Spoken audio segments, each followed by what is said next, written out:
Halte 14. Les limites de la raison. Il a dit qu'il soit exalté, conduis-nous sur la voie droite. Sourate 1, verset 6.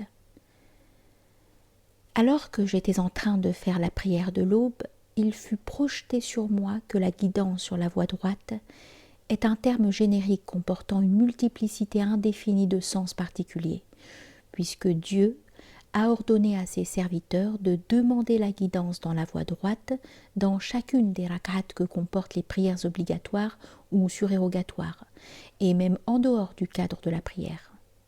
La guidance est le signe indiquant le but visé.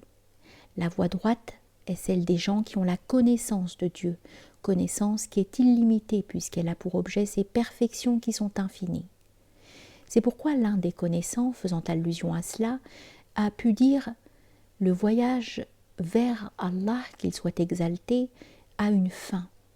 Mais le voyage en Allah, qu'il soit exalté, n'a pas de fin. » La guidance que l'on nous donne de demander n'a donc pas de fin non plus, car il est impossible que Dieu n'ait accordé aucune guidance à aucun de ceux qui la demandaient, comme il est impossible qu'il leur ait accordé toute la guidance. Il serait absurde en effet d'ordonner à quelqu'un de demander quelque chose qu'il a déjà.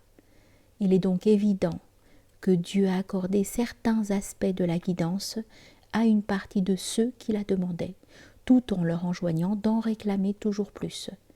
C'est pour cela qu'il fut dit à la créature la mieux guidée, le prophète, et dit « Mon Seigneur augmente ma science ». Reçoivent la grâce ceux à qui Dieu a montré les réalités essentielles des choses en soi. C'est pourquoi le prophète, qu'Allah répande sur lui sa grâce unitive et sa paix, dans ses demandes disait « Mon Dieu, montre-moi les choses telles qu'elles sont ». Pour ces favorisés, le voile des apparences s'est levé, le nuage de l'ignorance s'est dissipé grâce au lever du soleil de la connaissance de leur cœur. Ils ont de Dieu et de la création une connaissance certaine, ne comportant aucun doute et ne laissant place à aucune ambiguïté, au point que pour eux, le caché est devenu évident. Ces êtres sont les envoyés, les prophètes et leurs héritiers qui ont suivi leur voie. Ceux qui provoquent la colère divine constituent la catégorie des êtres qui n'ont pas connu leur adoré et ne l'ont imaginé qu'à travers des formes sensibles, comme la lumière, le soleil, l'astre, la représentation figurée, l'idole, etc. Ceux qui s'égarent sont ceux qui sont désorientés et perplexes. Ce sont les sages, les philosophes et les théologiens qui spéculent rationnellement sur l'essence d'Allah, qu'il soit exalté, et sont désorientés et perplexes chaque jour, voire à tout moment.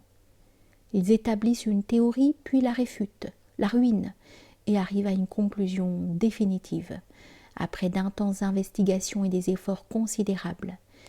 Puis ils doutent de leur conclusion, et en viennent à conclure que le doute est la seule chose qui est sûre.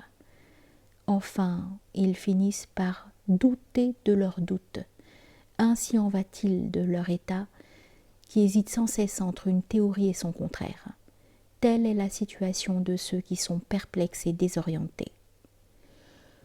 On rapporte de l'imam al-Haramayn, chef de file des théologiens, les propos suivants.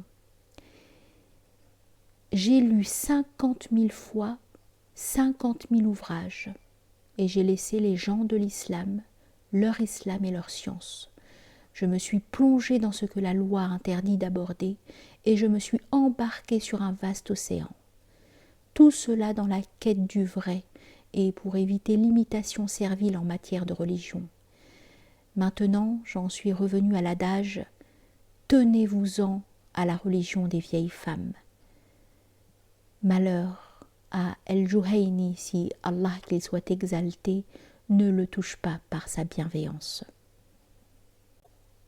On rapporte aussi que Fakhreddin al-Razi, l'imam des théologiens au seuil de la mort, a dit « Mon Dieu, donne-moi une foi comme la foi des vieilles femmes ».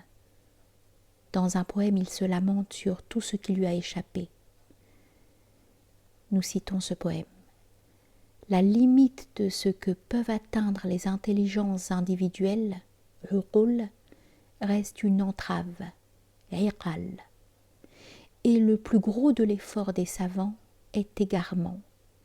Je n'ai tiré d'une vie d'études que l'accumulation de « on a dit ceci »,« ils ont dit cela », etc. Fin de citation.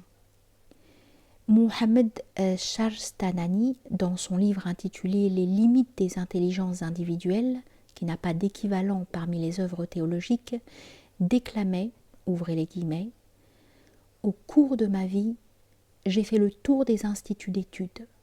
J'ai acquis une science encyclopédique et je n'ai vu que des penseurs perplexes, le menton appuyé sur la paume de la main ou d'autres battant leur coulpe. » Fermez les guillemets.